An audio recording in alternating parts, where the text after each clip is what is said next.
Hi everybody, welcome back to our coverage from Room Now from ACR Convergence 2023. I'm Mike Putman from the Medical College of Wisconsin, and I am very excited to be interviewing Sophie Nagle from Paris. She, about abstract number 725, which assessed a PEXIVAS style low-dose taper in a real-world setting. So a very important topic that was the subject of a plenary session yesterday. So Sophie, thank you so much for coming on the show. Thank you so much.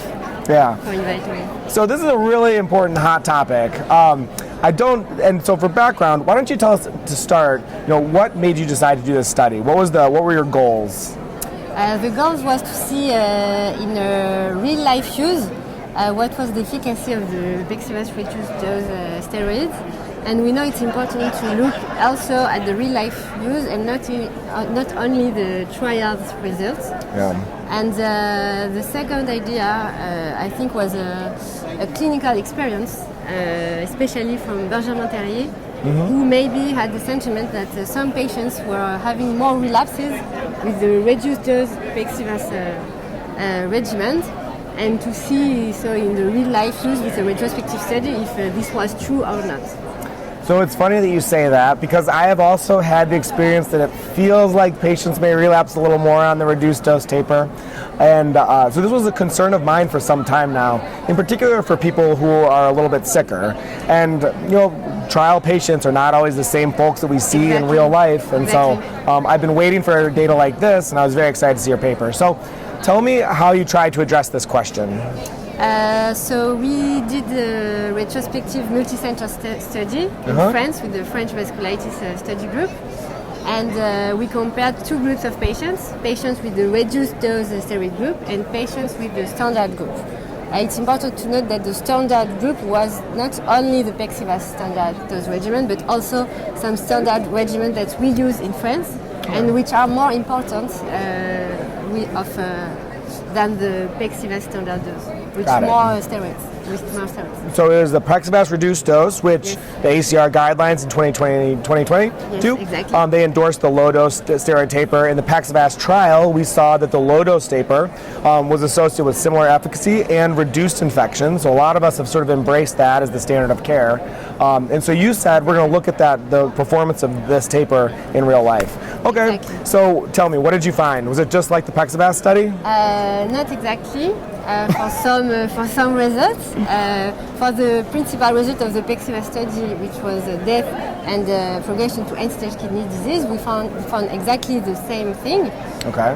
But our primary outcome and what we wanted to look was a composite outcome of death, end-stage kidney disease, but also relapse, minor and major relapse, and progression before remission, requiring a treatment modification.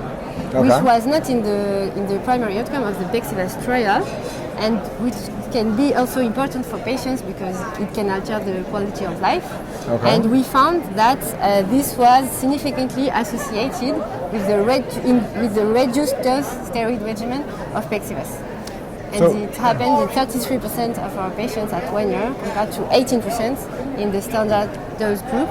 And this was significant in all our analysis. Interesting. So you found a 15% increase in the rate of badness with the low-dose steroid taper, which makes me uncomfortable. So that was a composite outcome measure. Were there any individual components that were associated with worse outcomes at 1 year? Yes, we did some subgroup analysis, and it's interesting to see that we found in the rituximab induction subgroup that the reduced dose regimen was associated with an increased risk of death or end-stage kidney disease. And there was already a trend in the PEXIVAS trial, in a subgroup, in a pre-specified subgroup analysis of the PEXIVAS trial. There was already a trend for an increased risk of death or end-stage kidney disease, but it was not significant. And because in PEXIVAS trial, only around 15% of patients had rituximab induction, and in our study, our retrospective study, there was 70% of patients who had rituximab for induction therapy. So it was a different population. Yeah, so that's really, really interesting, and it scares me that rituximab being different could be part of the reason, because I use rituximab for ANCA-vasculitis. I also like Cytoxan, but I prefer rituximab. So try and reconcile this for me. Why is it that your study looked so different from the PEXIVAS results? Like, what? If you could explain it and tell me, like, how does that connect? I think there are some reasons.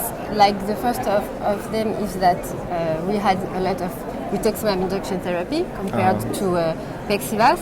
Also, patients were not exactly the same because we had like a quarter of our patients who had neither intravalvular hemorrhage, neither renal involvement, and it was different from PEXIVAS, where all the patients had one or the other. Gotcha. And the third reason is that we are a real life study, so we took all the patients and the patients with heavy and more comorbidities, maybe. Yeah. And maybe that's one of the reasons, but we cannot know. That's very interesting. I mean, the data are the data, and so we have to kind of try and figure out what it means. So that's kind of my last question. What are the next steps here? Is this changing your practice? Are there more studies needed? Where does this land for you? I don't think that it changed the practice in the sense that PEXIVAS was a randomized controlled trial, so it's a better study than a retrospective study. But maybe this means that we have to be more careful in patients with rituximab induction, and we had also a signal for patients with severe renal insufficiency who had a higher risk of having our primary outcome, and maybe for these patients having a closer monitoring. And also the second thing is not to forget that in PEXIVAS trial, patients had up to 2 weeks of 1 milligram per kilo of prednisone before being included in PEXIVAS trial. So not forget to do 1 week at minimum of 1 milligram per kilo of steroids before starting the PEXIVAS reduced dose regimen. I love that, because it's funny. I think I've already been stretching that first part a little bit sometimes in folks, so that kind of mirrors my practice. But I think this will make me a little more hesitant to give a reduced dose steroid for folks who are sicker in particular. So, all right, thank you so much for coming on. This was very interesting, very provocative data. So yeah, thank you for coming on. Thank you. Thanks so much for tuning in to Room Now content. Excited to see you all at ACR Convergence 2023.